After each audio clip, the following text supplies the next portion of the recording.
Thank you for joining us at Beer Fishing Fanatics. And this episode is actually brought to you by Whisker Secret Tackle. So make sure you guys go to whiskersecret.com for all your catfishing gear. Enjoy the episode, guys. All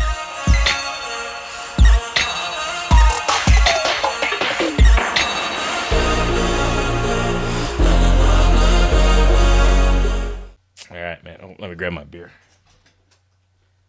Oh, I thought I was late. Oh, you're good. No, I'm not late. What are you talking about, man?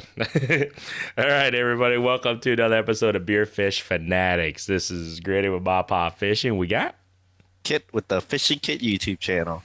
And today, by popular demand and also by our demand or our request, we have Mr. Jeff Kopaska from the Iowa DNR joining us again. Welcome, Jeff. Good evening, fellas. How you doing? Good. And good. I'm doing pretty good. Yeah. Well, we'll have to ask why he's doing so good in a second here. But today, quick shout out to our sponsor, Kalona Brewing Company. I'm drinking something a little bit new. It's called the Red Rover. Red Rover. It's a cherry Belgian style ale. So I'm going to try this one out. I haven't tried this one out yet. So they did a deliver for me last week. So I got Kit stashed too. So if he doesn't come and get it, within the next couple of days, I think I keep it all. Right? Is that true, guys? I don't know. That's the rule. Yep. I guess that's fair. That's fair. There you go. What do you got, Kit? I have their double night vision Belgian style ale double. Ooh, that's a strong one too. Yeah, it's 7.6. Oh, well, this one's 6.3, so it's not too bad. It's gonna be nice and tasty. I like Belgian style beers lately. I don't know why. I've just been kind of on a one of those European tours of beers. I don't know. I think that's what they call it. So, cheers, gentlemen. Well, what's Jeff having? Dry night. Dry night. Dry night. Right. There we go. Like the true professional that you are, Jeff. Yeah, not like us. Not like our two dimwits here, but it's all good. But you know what? We really wanted to get Jeff back on because there's something that's kind of going around, on the internet, and you told us about it too, and we knew about this coming up. I think a couple months ago, actually. I think you mentioned it, and I think we even spoke with Matt Fleming, and he spoke about it a little bit, but.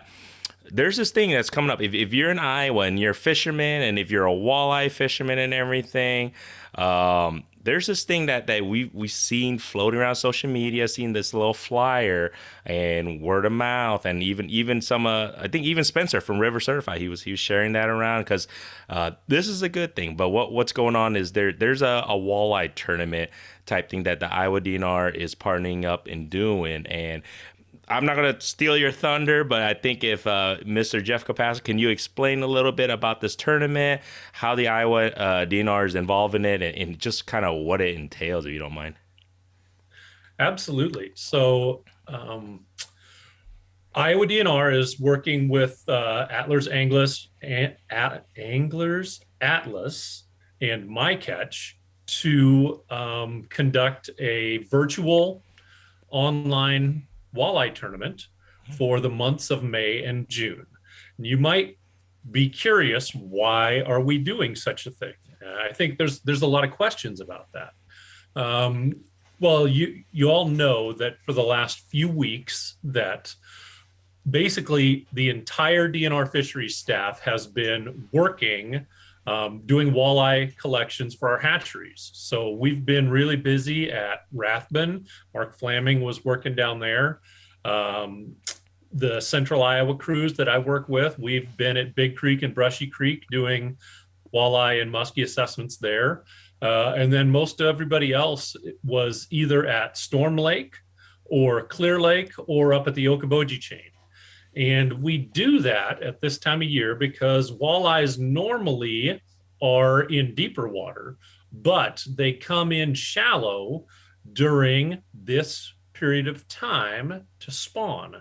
And so our sampling equipment that we use, our nets and our electroshocking boats and so on, are most effective during this time when they're shallow. We really can't go out and electrofish in deep water because the electricity doesn't go there. We want to set our gill nets when the water is cold because the longer a fish is in a gill net, and the warmer it is, the more likely that is to be lethal. So when we're out doing our gill net work, we do that early in the spring. We do it when the water temperatures are cold, so we can capture the fish. We can bring them into the hatchery if that's what we're going to do, or we can take the data from them like we do at Big Creek and Brushy Creek, and we don't kill the fish and we put them back.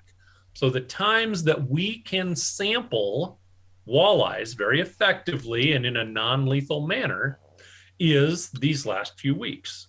Okay, so we put all of our effort into basically those 6 water bodies. Okay, and the time that we can be effective is when we're doing this stuff for the hatchery. Now, why do we put walleyes in the hatchery? Because people want to catch walleyes, and we stock walleyes all over the place. So we invest all this time and money into our staff doing the walleye collections. We invest all this time and money into our hatcheries to grow the walleyes, and then we put the walleyes out there. But for the most part, we put walleyes in tons of places that we never see them again. Okay, we don't have the time or ability to do assessments at these other places where we stock walleyes. And that's not the best utilization of our resources. We want to know something about these places, these walleye populations that we stock. So what's a way that we can figure that out? If you've ever been interviewed by a creole clerk, they take a look at your fish, they measure the fish, whatever, and they do counts on a regular basis over the course of an entire year or multiple months. It's pretty expensive to hire a seasonal to do a creole survey that really only happens at one lake. So this summer we're hiring like 5 creole clerks. We're doing a creole survey at Rathbun. We're doing a creole survey at Easter Lake, which we just renovated, and at Big Creek. And those folks are also going to do some work on the Des Moines River. And then we've got, I think, one up at Okoboji and maybe one at either Clear Lake or Storm Lake. I can't remember where. So we have data from where we collect fish during our broodstock collections. We'll have data from these creole surveys that we're doing statewide. But there are tons of other places. There's Little River. There's Lake McBride. There's Lake Icaria. There's the Des Moines River. There's, you name it. We've got like 130 different water bodies in the state of Iowa where we say there's walleyes to catch, and we know something about 5. Okay, so why are we doing this tournament? We have been working with Sean and Anglers Atlas through our Professional American Fishery Society, and we are hoping, we're doing an experiment, and we are working on this to see if anglers can help us learn something about those populations. It's basically the same as our creole survey that we hire somebody to do, except for we are using technology to make that data collection instead of using a staff person to make that data collection. So we're partnering with Anglers Atlas. We're doing this tournament in May and June. You know, we could do it longer, but we don't know if it's going to work. So we're limiting the time frame to when, you know, a lot of walleye fishing occurs in May and June. You know, that's pretty popular time for walleye fishing. And it's not just a tournament to figure out where the biggest fish are. We're not just incentivizing the largest fish that's caught. We're also incentivizing the most fish that are caught. We want anglers to enter every walleye that they catch so that we know roughly how many 12-inch walleyes are there, how many 14-inch walleyes are there, how many 16s, 18s, 20, you know, whatever. We want anglers to report all of those catches so that we can get a handle on what's there. Because right now, the majority of these systems, we don't know what's there. And if this works and we get a handle on that, then we can come back and say, all right, looks like maybe we should improve our stocking at water body X. And since we have the survey data from our netting and shocking, and we're going to have creel data, and we're going to have this data, we're going to be able to compare those three things and see, what did the tournament tell us about a water body where we have some creel data? What did the tournament tell us about a water body where we have some netting data? Do the results match up, or do we see something different from the two? So like I say, it's an experiment, but it's really something we hope can be useful for us to learn something more about these systems that we don't know much about, and to do this in what's really a cost-effective manner for us. Citizen science is the wave of the future. I mean, we're not hiring, we're not going to be able to hire another dozen creel clerks. We're not going to hire, one or two more full-time people to be able to do this kind of work. That's just not, people don't want bigger government. And so if we're going to figure something out, we're going to have to partner with our constituents. We're going to have to partner with our anglers and try to do something like this. So this seemed like something worthy of trying.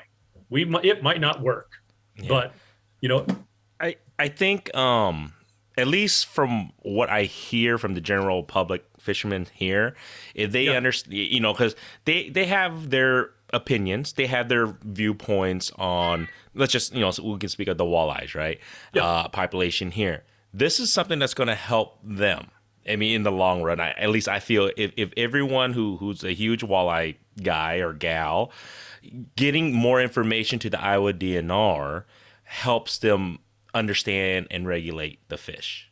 Absolutely. And I think if they're willing to participate in this, and it doesn't cost anything, right? I mean, if you're going to be in the tournament, there's a tournament entry fee because there's prizes every week. So there you go. So as long as we have enough people entered, then I think we're hoping for maybe 250 people to enter the tournament. Okay. And depending on how many people sign up, there are prizes, and there are prizes every week. There's a prize for the biggest walleye over the course of the tournament. There's a prize for the biggest walleye every week, I think. There's a prize, I think, for the most walleye over the course of the tournament. And then every week, there's also a prize for the most walleyes caught every week. There's also a prize every week for hard luck. You went fishing, you reported that you went fishing, you didn't catch anything. Well, we want to know, it's just as important to know that as it is to know that Fishing Kit caught 17 walleyes tonight at Big Creek or wherever he was. Because that's relevant data. So you're not going to report that if there's no incentive to do so.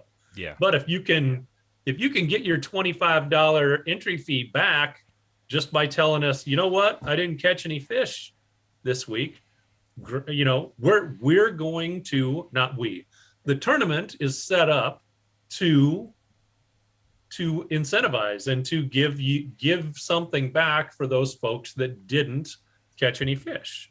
So yes, there is an entry fee, just like pretty much every other tournament. There's an entry fee of some sort. Very true. But that's getting paid back out. Yeah. So for sure. And then no, someone like me, man, I don't catch shit, Jeff. So I mean, that's gonna be perfect. I'll be that old totem pole guy. It's all good, man. I got a chance to win something, so I'm in for sure. Yep. I think one of the concerns I saw that was being raised in the Facebook groups is how are these catches being validated? Like, what's stopping me from taking a whole bunch of walleye pictures that I have in my archive and just submitting those? Right. So all of the submissions are through the Anglers Atlas app. I'm not even drinking and I can't. The Angler's Atlas app is how you submit all the photos. Well, you take the photo, I haven't set it up. I haven't set it up myself yet, but I think you give the app permissions in terms of your telephone or your camera. Mm-hmm. So we have been working with Angler's Atlas. We have all of our water bodies in the state, GPSed. So if you're at home and submitting the picture from your home, it's going to say, dude, you're not at Big Creek. And it's also going to look at that timestamp. So it's going to look at it's linked up with the location and the timestamp on your phone. And if you're not at a water body and you're putting an old photo in, you're out. Right. It won't accept that. And I assume you have to use the app's camera, because you know how you use your own camera. It's not going to allow that, because you have to use, because you know how apps have specific their own camera, so you use theirs, so you can't fake it. You know what I'm saying? Like you can't upload an old picture or something like that. So yeah, that's exactly. Yep. So old pictures aren't valid, Mm-hmm. and data submitted not from the water body isn't valid. And at the end of the day, the primary goal is, yes, to have fun, have a little competition, but at the end of the day, it's all about helping the fishery for walleyes here, guys, and Absolutely. to get the most accurate numbers, because like you said, you guys are hiring 5 creole surveyors, right? You say, that doesn't even come close to having 400 fishermen out there giving you data. Absolutely not. And I think, you got to look at the bigger picture. I think as fishermen, as anglers, if you guys want to, help the cause, because I think a lot of people are also, because I see all the time, everybody goes, we need to put limits on walleyes at this location, blah, blah, blah, because we're not catching them. The sizes are so small. But without the data, because you guys are all data driven. So without the data, the correct, accurate data, I think you said Iowa DNR can't really put limits or, statutory things like that without knowing. We are, like you say, we're a data-driven organization. And so, somebody was saying, well, we should put these regulations on and pass some laws. And I'm like, dude, when we're working on things like that inside the agency, I can propose anything, but the boss is going to come back and say, what does the data say about this? Okay. Do we have data to prove that it's necessary? Because if you go fishing in Wisconsin, they have a different regulation for pretty much every water body. Okay. Every different lake has its own regulation, and their regs book is that thick. Okay. Now, I don't know whether they have the data to say that regulation is necessary for that water body, but the way we approach it here in Iowa is we don't want to over-regulate, and we want to have there to be a scientific basis for the regulations that we put out there. So if we don't have the data to prove the need, we're not going to change that regulation. And like you say, there are people out there saying, you just need to put the regulations on and that'd make it better. No, if you are just trying to do something from hearsay or happenstance, that's not an effective mechanism for managing. That's just not. You have to have data and a reason and, a rationale to move forward in that direction. We're not going to just throw regulations out on our anglers willy-nilly. We're going to have the science to back it up. That's our job. And what a lot of people don't understand here in Iowa is that generally, I would say the walleyes that you catch basically anywhere in the state, that fish has been stocked. That is almost unequivocally true, especially in a lake. The walleyes that you catch in any lake in Iowa, there's a 99.999% chance that fish was stocked. Our rivers also, for the most part, are interior rivers. Now, we don't do any stocking on the Mississippi River. that population is self-sustaining. Same thing on the Missouri, unless it's fish that we have stocked upstream and they've made their way there. But we do extensive stocking. We're going to stock 1.65 million walleyes this year, and we stock that many almost every year. And we're going to stock like 1.2 million 2-inch walleyes. They'll be stocked in June, and the majority of those go into our rivers. So it's very, very unlikely to catch a walleye that wasn't stocked. And so, like I was saying at the beginning, huge investment of personnel resources, monetary resources, our hatcheries that we maintain, and we put those walleyes out there for people to catch. And if we weren't putting them there, you wouldn't really be catching any. Right. So basically doing this tournament, if you can make any impact at all, just doing this tournament, potentially you could affect how certain bodies of water are being stocked, correct? Absolutely. Yeah. That's 100% of what we're trying to accomplish. Is what we're doing in terms of stocking these other water bodies, other than the ones that we get a chance to assess, what's it doing? What do the population look like? Do we have a good variety in the size ranges of fishes? We have some information about where there are big walleyes because people submit Master Angler. Now people don't always tell the truth on that. I'm well aware of that. But in reality, we know where we stock the fish, and we have some idea where some big fish are being caught there that we've stocked locations. That's in reality what we have for data, except for our creel surveys and except for where we collect broodstock fish. So this is hugely helpful if people participate. For sure. There was another concern I saw somebody had. They're like, all right, if I'm in this tournament, if I submit all these catches, whatever, where I'm located, that's going to burn my spot. So they were, Absolutely. they were like, we're not. Okay, so how does that work? So they can be at ease that it's not going to burn your spot or whatever the case may be. Not at all. So like that's one of the things on the poster. Secret spots stay secret. So all of the data goes from you, the angler, into the app. Okay, so you have your own ID. You log into the app. The app stores all of your data, all of your catches for you.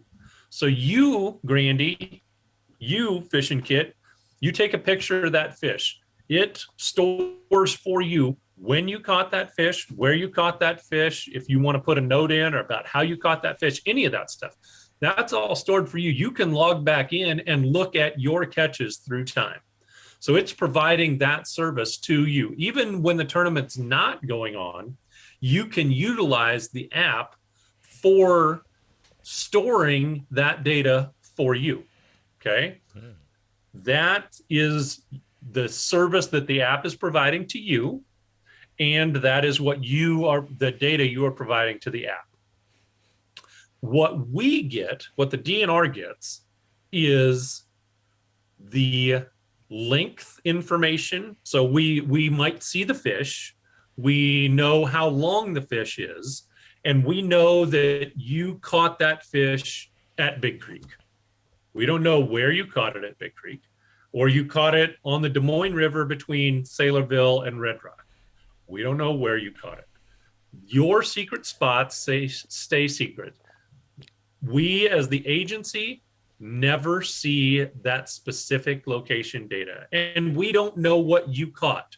We get anonymous data about this fish was caught at this lake. That's it. Okay. We know the length, we know the species, we know the water body. Okay. That's it. And you, Grandy, you're not going to be able to see where Kit caught his fish. Kit's not going to be able to see where you caught your fish unless you show each other. Mm-hmm. But none of your information gets shared with any other user either. Okay. So that this concern about spots getting burned out by other people, that's not part of the deal. Cool. That shouldn't be a concern, because there are lots of safeguards in place to make sure that doesn't happen. For sure. And Sean, Anglers Atlas, they've been doing tournaments in Canada for years, and it's been working extremely well. They've dealt with that issue and made sure that it's not an issue. Awesome. Yeah, we did. Or actually, you guys did the trout. Was it a tournament too? The trout tournament over the winter too. That was our first attempt with this, and we didn't have a lot of participation. That's why we're working really hard at it right now. We want to get people to participate, because if we don't have participation, it's not going to work. That's very simple. We need people to sign up. None of that $25 comes to us, and so that money is all going back in tournament prizes, cool. And maybe a little bit to Anglers Atlas for hosting this and verifying the catches. But it's not a moneymaker for us. So it really is trying to get a handle on some data.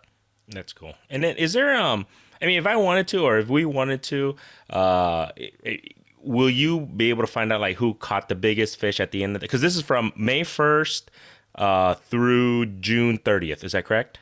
Yep, that's okay. right. And so, we'll know who the prize winners are. Okay. And the reason why the reason why I asked that is like if I wanted to myself, maybe, or fish, if Beer Fish Fanatics wanted to donate something to the winners, whether it's a weekly win or just at the end of the whole thing, like whoever caught the biggest fish, should we reach out to you? And then, because I would love to be able to, to get any of our listeners to participate, and if they, participate, and if they, do really well or win, or anybody does really well, we'd love to be able to at least give them something like, hey, awesome, you guys won. This is from Beer Fish Fanatics.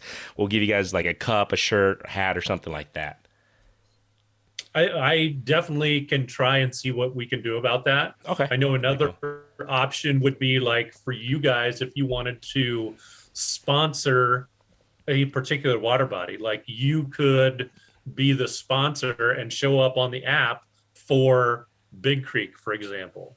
Okay. And it would kind of be a tournament within a tournament that Beer Fish Fanatics is sponsoring what's going on at Big Creek within this overall tournament. I think maybe Shields out of Iowa City is doing something like that for Coralville.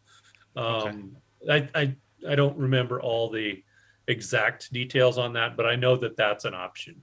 Okay.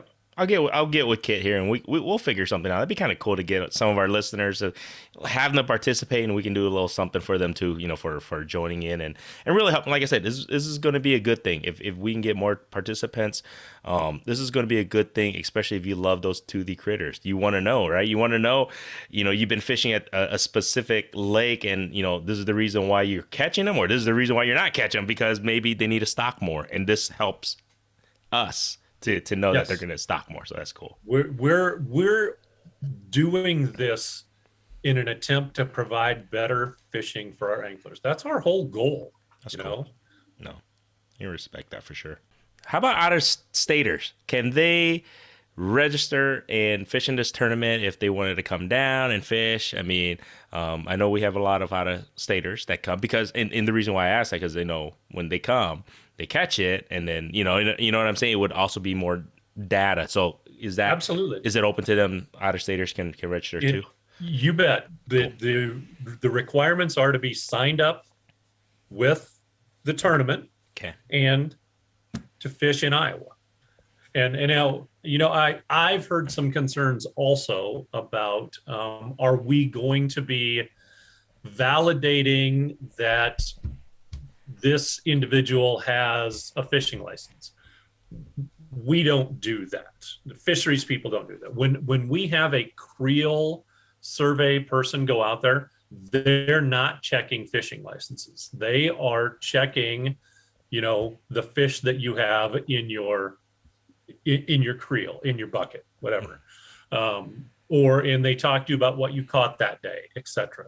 So we don't do that. You know, a conservation officer might check your license and look what you have in your bucket. But if we're doing a creel, we don't check your license. So we're not checking. We don't even, like I said, we don't even know, like, okay, your online name is Grandy Van Lowe, but you actually are Bob Smith. You know, that's your real name on your fishing license, right? Yeah. And so I can't look at Grandy Van Lowe on the tournament and then go to my computer and double check, does a Grandy Van Lowe have a fishing license? No, that's not part of our deal. No. You know, I also can't guarantee that somebody's not out there throwing a cast net and doing that's not. Conservation officers have a job, and we in fisheries have a job, and our job is to deal with the fish and deal with the data, and so that's what we're doing. And so could somebody be playing the system and doing that kind of stuff? Yeah, they could, and I can't stop it. But, you know, that's also not, if you're that kind of angler, you know, there's nothing we can do. Somebody sees them doing that. What we need is our other, you know, ethical anglers helping us out in that regard with a call to a conservation officer or whatever. For sure. Yeah. So don't do that. Don't be going around with a cast. Yeah. Don't be that. Don't be that guy or that girl, man. Don't be them, man. We aren't stocking these fish for that type of activity. For sure. And then, we had Mark talk about those creole surveyors and everything. Yep. So just so everybody knows, because that happened to me up at Clear Lake once, and you know, my buddies were all, you know, having a couple beers on the ice, and they're like, "What did you do, man? You got in trouble and shit. You got the DNR on." And this is the thing: they're the nicest people ever. All they're doing is just getting information about the fish, the data, and that's all they're doing. Don't give them a hard time. They're not there to bust your chops and all that stuff. So they're really just nice people, and they just want to help get data and information in regards to the fishery, and that's it. Yep. So be nice to them. Yeah, and they can give you some information too about like what other people are catching. Mm-hmm. And absolutely. Last year I was downtown and a guy stopped me. I found out people were seeing mud puppies in the Des Moines River. I was like, huh? I didn't even know we had those. Really? Yep. Yeah. So, I mean, for some reason, I think people just see DNR and they just get nervous for some reason. I don't know why. If you got nothing to hide, what's to worry about? All really? Right. Because if you're a rule follower, you have nothing. I mean, don't get me wrong. There was a time in my life where I wasn't the greatest rule follower, right? So sometimes when authority comes, you're just like, oh shit, what did I do now? That's the mentality some people get. I understand that. I'm just saying that could happen. Are you saying you fished without a fishing license before? No, not like that. You got nervous? Not that part of. Hey, another podcast, another story, man. On that, don't worry about that, dude. I gotta drink another beer. I'm doing the Good Day Sunshine, by the way, guys. Honey wheat ale. I gotta try that one out. But nice. I might grab another beer too. I'm gonna dip out real quick. I'll be back. All right, go ahead, because I have a few other questions for Jeff. Actually, this episode is brought to you by Kalona Brewing Company. If you live in Eastern Iowa, make sure to swing by Kalona Brewing Company's tap room. Amazing food and amazing craft beer. If you live in Central Iowa or in the Midwest, swing by your local supermarket and see if they carry the Kalona Brewing Company line of beer. And also swing by your local restaurants, local bars, see if they have Kalona Brewing Companies on tap. If not, make sure you guys request it. I kid you not, you won't regret that. Other than that, enjoy this episode, guys. So, and then we'll explain to Kit when he gets back. We did a few podcasts ago. So if somebody let's just say it catches a walleye that's a state record, okay? We want to keep that. We want to keep it alive. how do we go about measuring it and registering it for the state record and keep it alive? Let's just say it's Sunday evening, 7 p.m. There's nobody around. I'm fishing, I'm on the river or wherever I am. And I catch this, it's just unbelievable. Monster state record. I want to keep this alive because I want to release it.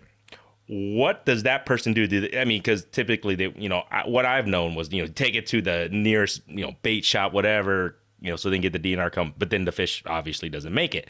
How do we record this state record fish without it dying and releasing it, but also making sure that we get credit for the state record?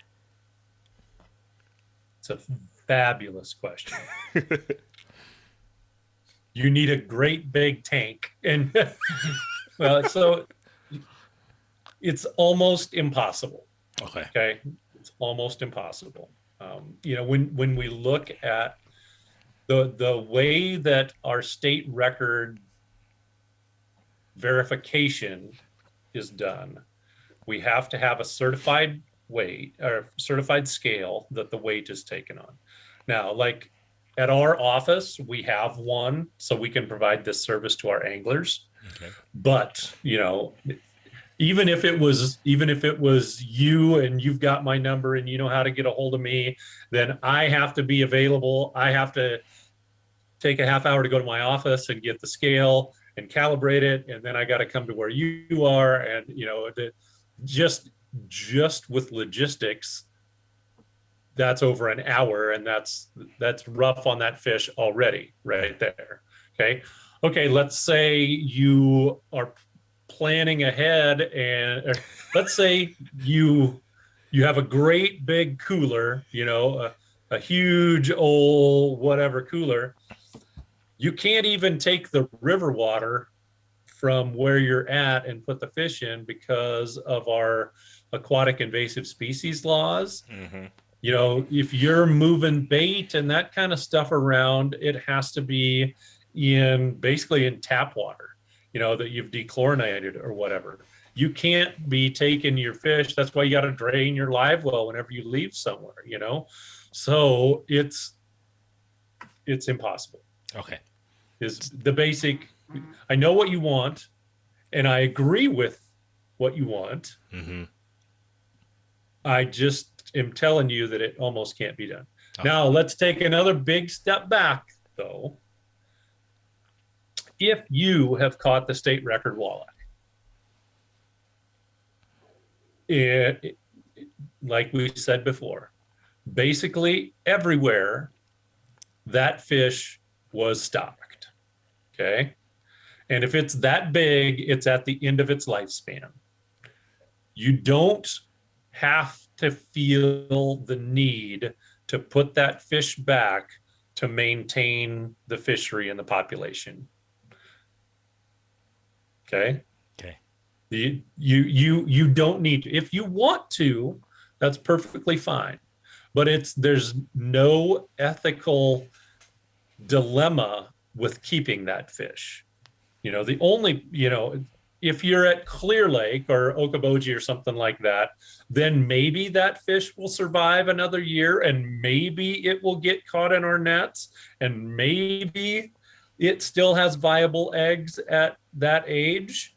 So maybe putting it back in one of those few systems where we actually collect broodstock, it might be valuable. But there's a whole lot of maybes. Gotcha. If it was me, and I, a lot of times I'm a catch and release fisherman too. But in that situation, knowing what I know about how everything works, I would keep it. Gotcha. So walleyes are big. How about how about crappies? How about crappie? If I caught like the massive crappie, I mean, it's what is? I don't even know what the state record for the crappie is, but let's four and some pounds. Let's say you caught a big fish. It's a big fish. It's a big crappie. Yeah. Holy shit! But let's just say you caught something. Could you keep that alive? You think is a possibility? I don't even know. See, that's what I'm wondering. I don't know. It's possible, but again, if those fish are that age, yeah, gotcha. They're nearing the. We've had state records long enough that the state record for most species is pretty big, and that's going to be a pretty old fish. So the viability of that fish into the future is pretty limited. Okay. Now, I will never say a bad thing about anybody wanting to release a big fish. And I will never say a bad thing about anybody wanting to keep it, because that's a personal choice. And that would, if I have something to say about it, I mean, if there's a scientific reason for me to say something about it, I will. But the scientific rationale really is that most of those fish are pretty far toward the end of their lifespan. And it would be an ethic of mine that I'm trying to impose on someone else, rather than there being a scientific basis for the most part for me doing that. And you know, we all have our own ethics. For sure. See, we're wrong, Kit. You know what I mean? Because I always wondered, like, it's not like I'm ever going to catch a record, but if I do, what do I do? Because I think, number one, I'd freak out. And if I'm alone, it's Sunday night at 6 p.m., what the hell do I do? The first thing I would have done, honestly, I would have called Kit. I'm like, hey, dude, I caught this. What do I do? What do I do? Come, I need a witness. Number one, I need a witness. Number two, it's like, you know, I wouldn't know what to do, like, to try at least claim that, hey, I caught the record, you know, whatever. Yeah. So what you would do, in my opinion, you put that thing on ice right away. And so it's not metabolizing. It's not losing much weight, because these records are all based on weight. Now, could we potentially someday move to catch and release records that are length based? Yeah, that's a possibility. That we could have an alternate set of state records. And, you know, I think if there was a push for something like that from the anglers, I think we would certainly be willing to listen to that. But that's not something that's, you know, being pushed for right now. That would take more staff time and energy. But I don't think it's an unreasonable thought. You know, so then it would be a different story. That would be and I think there are certain states that do have catch and release state records in addition to the others. But getting back to my point, our records are based on weight. So you want that fish cold and not losing in any weight, because like I say, most of the time the fish are the state records are big. You're probably going to not be breaking it by a ton or even by a pound. Yeah. So, yeah. Would plugging its holes so it doesn't secrete stuff, would that be okay?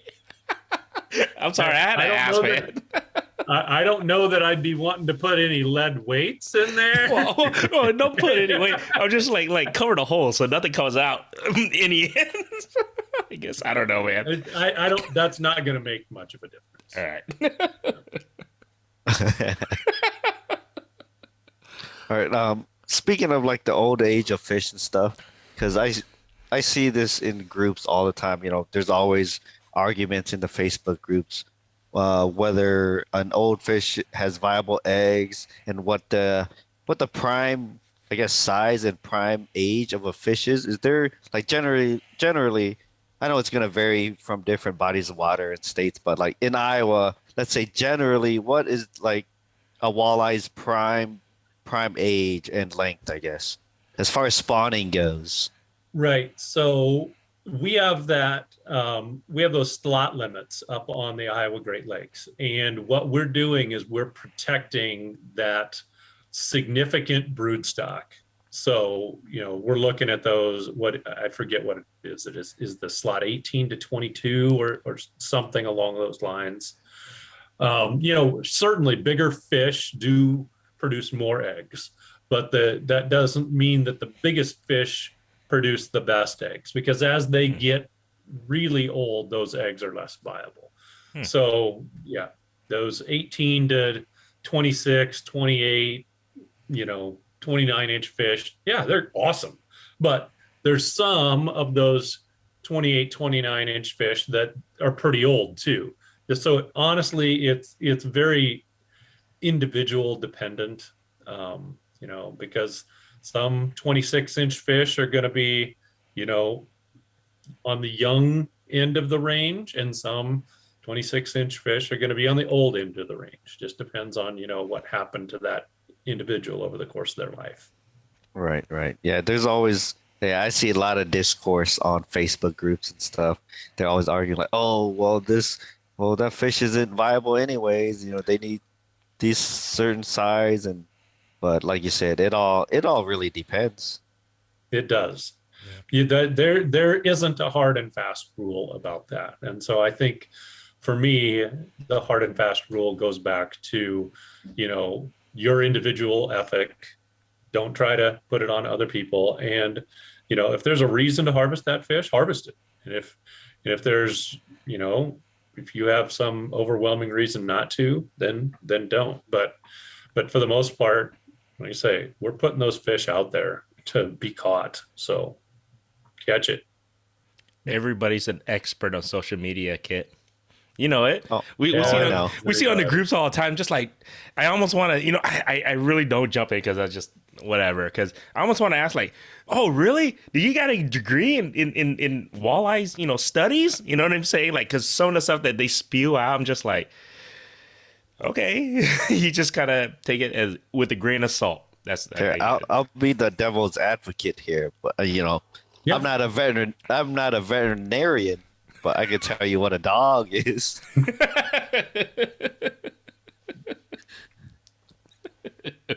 There you go, man. But anyways. Oh, so funny. But we'll definitely put the. Oh, by the way, we'll definitely put all the links for the tournament and everything to sign up. You guys got to do, because I think this episode we're gonna release this, so everybody's wondering on May 2nd. So it'll be a day right after because the tournament starts this Sunday.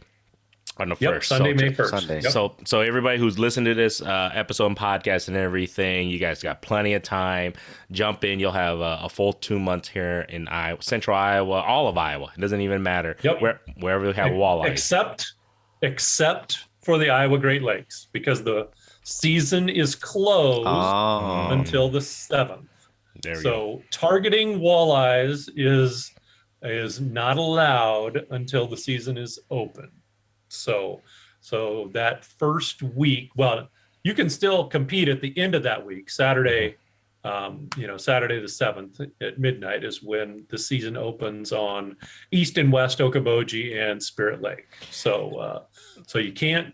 They will not allow walleyes from those 3 lakes to be entered into the tournament. Okay. We're gonna disqualify any entries that come from those lakes those first 6 days in May.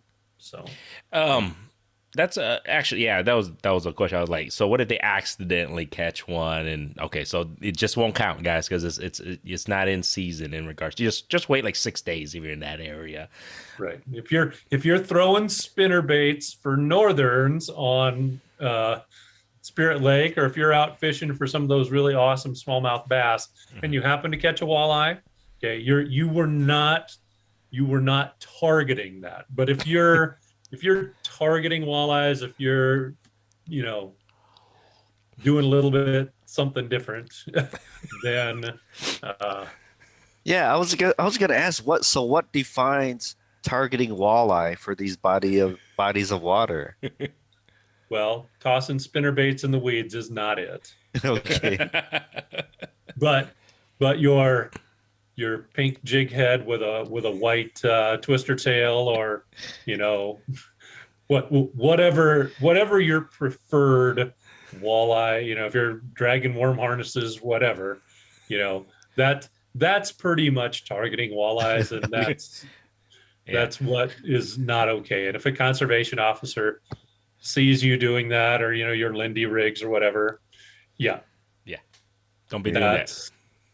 That's targeting walleyes. Okay, yeah, because here in Central Iowa, we don't have a closed season for walleye and stuff, so we really don't have to worry about that stuff. That's correct. Yep. I mean, I just want to make sure someone's not just going up there and I'd like throwing a white twister tail on a 1/8 ounce jig head. That is true.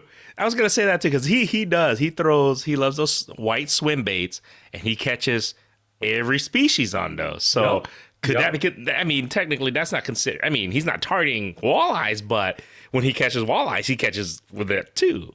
You know what I mean? So, I mean, I don't know. Are you targeting? I mean, I'm a little, I guess educated in that respect, but let's say like the layman guy, the average, well, I wouldn't even say average, like the weekend warrior guy. Yeah. I mean, I don't know. Is that a gray area? Yes. We're touching the gray area for sure. Just throw top water. You'll be fine. But anyways, I'm gonna go back to your netting and survey stuff. Good. I was hoping we would talk about that. Yeah. Yeah, can you touch on that? What are some highlights or surprises? You want to like what stood out to you? Like, whoa, I was not expecting to see like one of these.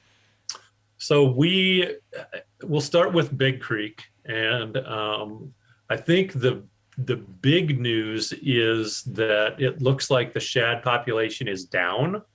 So I think that those fish are going to be more available to our anglers this year than maybe they have been, especially early in the year before the shad spawn happens and we have young of the year shad for those fish to eat.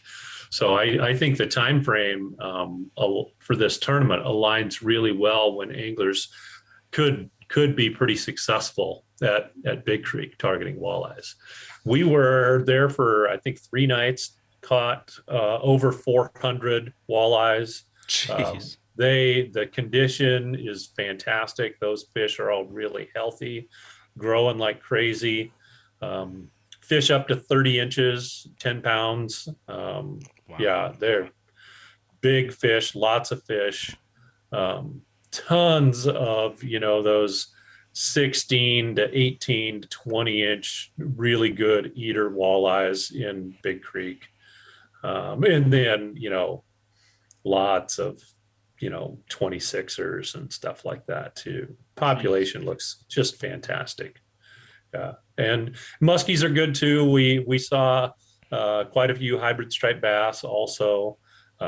Big crappies in Big Creek right now. They've been feeding on the shad too. The crappies are 15 inches long and over an inch thick. They're just, wow. It's outstanding. Yeah. Big Creek is looking phenomenal. I'm definitely going to make that a place that I target this year. Well, we might have to beep out the lake kid. I don't know. we because we got hey, this is the thing, Jeff. I've been noticing a lot of our downloads. A lot of Minnesotans, Wisconsin, and Nebraska has really tuning into this podcast. I've noticed. So we may see some vehicles out of there. I don't know. Hey, Iowans, just open arms, man. We love you guys as long as they buy license. That's the biggest thing. Yeah. Well, if they're coming, they're going to restaurants, they're buying beer, they're staying in hotels. It's good for everybody. 100% on that, for sure. Brushy Creek was also very good. It's historically, we just got the fish barrier completed there in the last year. We haven't had much rain, so there hasn't been much outflow. We finally got some rain, so now we hope to be able to see that fish barrier is keeping those fish in there. We really think that's going to help build our walleye and muskie populations in that system. We have, for the last few years, we've seen better populations in Big Creek than Brushy Creek, but Brushy Creek's really coming along too. And it's not that there's a bad walleye population in there at all. It's very healthy. Fish up to 29 plus inches on the walleye side of things.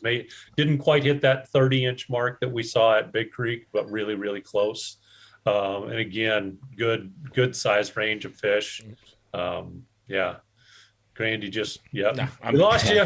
You're back. There we go. So looks really good at Brushy Creek, and the muskie population there is really solid and tons of bass. Everybody knows about how good of a bass fishery Brushy Creek is, and that it's still looking really good. Lots of little perch, so lots of food for those walleyes also. All right, I'm gonna jump back to Big Creek since it's more local to us. Yeah. So do you see any any specific reasons why you think the shad population is down? Is it just kind of like a cycle thing, or is it because the wipers? Because they're kind of in there to kind of control the shad somewhat? You know, it could be a variety of things. The water was down last year, so maybe those optimal spawning sites are not available. Maybe there's some impact that the wipers are having on them. It's We're not doing an intensive research project on it to figure that out. So anything that I'm putting out there is just conjecture at this juncture. Those are the things that cross my mind at this point in time. I don't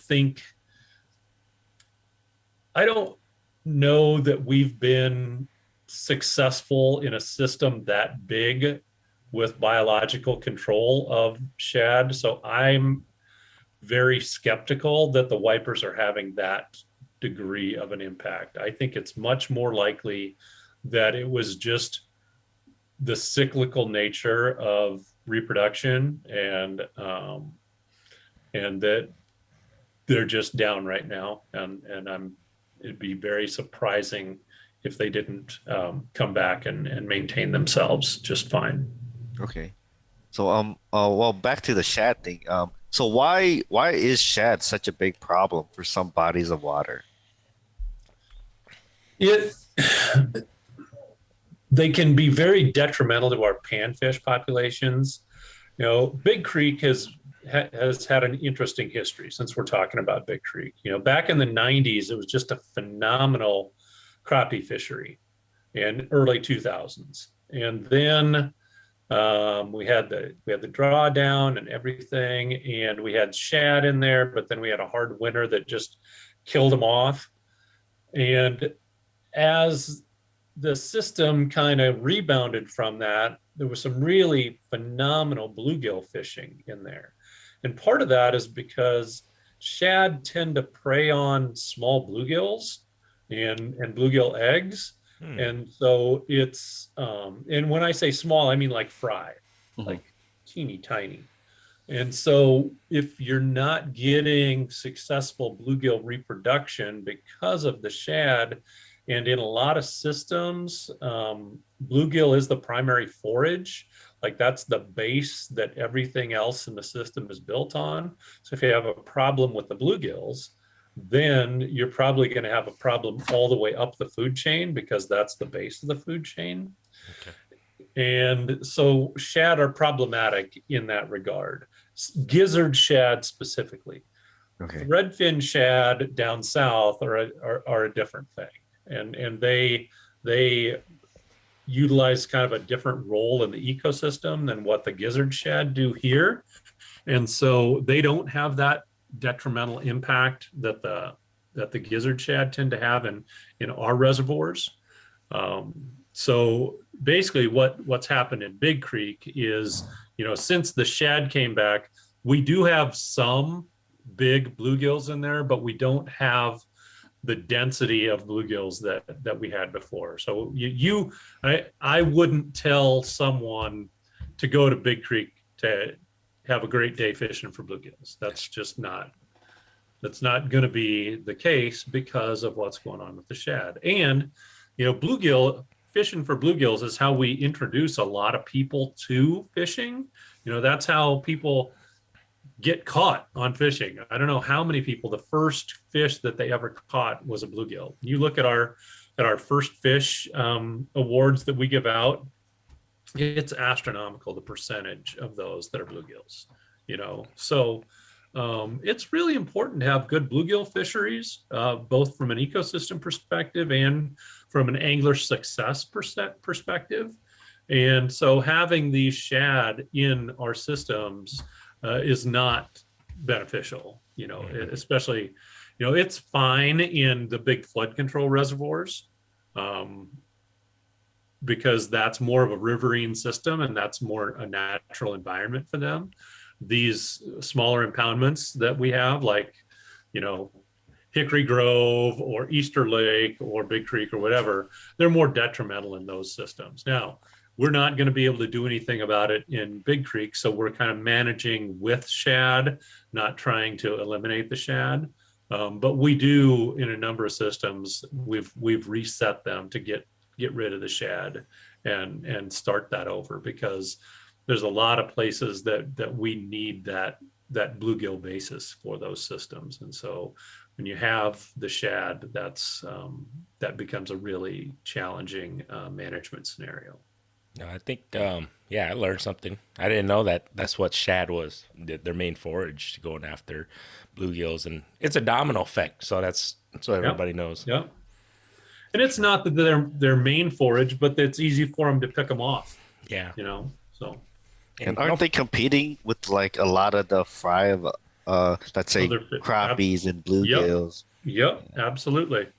So that, the space that they take up in the ecosystem is, they're displacing those crappies and bluegills. So our water bodies in Iowa, we have very nutrient rich landscape, very nutrient rich water. We can grow about 600 pounds per acre of fish overall. And so, what do you want that 600 pounds to be? Do you want 200, 300, 400 pounds of that to be bluegills, or do you want it to be shad? And I'd rather catch bluegills than shad. For sure. I don't know. Never eaten shad. that needs to be a fishing kit catch and cook. Shad. Hey, you're the one that was like, I never tasted a muskie. How am I supposed to know what a muskie tastes like? Well, how are you gonna know what a shad tastes like if you never eaten it? All right, you do it with me. Hey man, we're homies. We gotta eat it together and try it out and see how it does. I'll go catch a bluegill if I want to eat a fish. All right, I'm with you on that. But no, Jeff was right. All my daughter's first fish they ever caught was a bluegill. So ever since then, they're addicted. They're addicted to catching bluegills through the ice, and that's the way it goes. It's just kind of that's how you start that addiction of wanting that pole bend and everything. So that's kind of cool. Yeah, even like us seasoned anglers, if we're having a rough time, I feel like you can always fall back on bluegills, whether that's just to get some action or just to get food for the table. And if you can't fall back on bluegill, then there's something wrong with the particular fishery, right? Yep. Yeah. Plus, you can use it for bait. This guy. Oh yeah, bait too. You love you. That's how I go to him. I go, hey, just keep it so I can eat it. He goes, nah, man, that's my bait, dude. So I'm like, all right. They're good bait for flatheads. Yeah. Speaking of bluegills for bait, I caught my first hybrid striped bass on cut bluegill today. Oh, really? In like 2 or 3 feet of water, because I was catfishing. What? All right. Yeah, and my buddy, shout outs to Butters. He caught one on cut bluegill too. Hybrid striped bass, 2-3 feet of water. Generally, this area we fish is just this big mud flat, super shallow. Probably 2-3 feet of water, and I was surprised. It was the first fish I caught today. So just so our listeners know, Fishing Kit was about 10 minutes late because he was busy on fire. Well, tell us, how was your fishing? What'd you do today, man? Right. I'll drop the name since Jeff's here, but we can bleep it out. But yeah, we'll bleep. So I was up at the north end of the lake at one of the silt dams. Yep. Because today I know we've had a bunch of rain recently, and there's the creek that feeds the lake pretty much. And I already know, well, we had a bunch of rain. The lake was actually super high a few days ago. Like the docks were underwater, which is crazy. Yeah. And usually doesn't really fluctuate that much. Well, it was that 3 to 5 inches of rain that Huxley and Alleman and basically, and Ankeny, of course, too, all had heavy rain. But it all that heavy rain landed in the watershed of big flush of water. Yes. Yeah. So I knew that going in today. Okay, there's gonna be some decent current going in there, and it was a south wind. So I always talk about it, just wind in your face, baits in shallow water. It was my mindset, and I went up there. My buddy Butters, he caught bluegills at one of the Ankeny ponds. We took it out there. I was setting out one of my cameras to look over, and like my rod's just going crazy. And I was like, man, I can't keep up with this fish because I use a bait casting reel, a round reel. The gear ratios are kind of low, so you got to reel a lot to bring in line. I was like, I can't keep up with this fish. And then when we saw it, I was like, oh, it's a freaking wiper. And he was like, what? Wiper on a cut bait? Like, he was so mind blown. I've caught him on cut bait, but never on cut bluegill. I don't think they much care what the cut bait is, the species on the cut bait. Right. Just a conjecture on my part. Yeah, but generally, you're not targeting these hybrid striped bass throwing baits out just sitting on the bottom. No. Right. How many did you catch today? I probably caught 6 or 7 catfish. Whoa. And my buddy, he's been messaging me while we're doing this podcast. He was kind of struggling, but he probably caught, I'd say, 2 or 3 catfish since I left. But he was super surprised seeing the wiper on the cut bait. Nice. Yeah, I'll tell you, it's a surprise. I'm like, hey, I'll take it. You bet. Good surprise, man. Man, it's been super educational, man. You got anything else for Jeff? I don't want to keep you too late. I mean, you gracious with your time and efforts and everything, Jeff. But you got anything else for Jeff, guy? If our audience wants to reach out to you with any questions or just want to pick your brain about anything, where can they do that? They can reach out to me at my DNR email address, jeff.kopaska, Kopaska at dnr.iowa.gov, or my DNR phone number is 515-204-8021. And I'll happy to answer any questions about this tournament or whatever. Yeah. Perfect. And then I'll put all the links, everything on the show notes and everything. And like I said, we're releasing this on a day right after this tournament starts. So I really want our listeners to jump in there.